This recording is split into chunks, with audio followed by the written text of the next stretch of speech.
Để lúc tung vào tí lát là mất đấy nhá. Ký chưa, đóng dấu chưa? Đấy nhìn người ta để dọc để ngang ấy, để xin ra. Cứ để lúc tung đấy tí gắn độ là mất rồi không kịp thấy. Chỉ được đầu vào đấy à?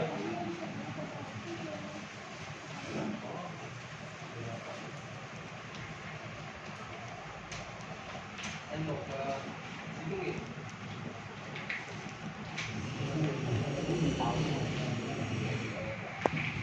Cái này con được lại thẳng ra.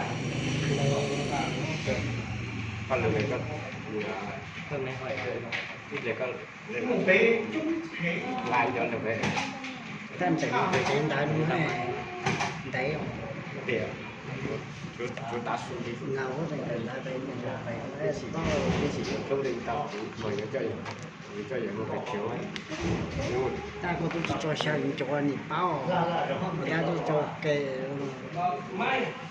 cho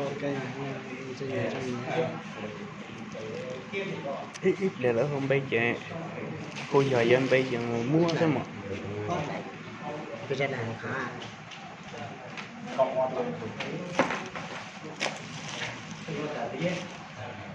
không đây nè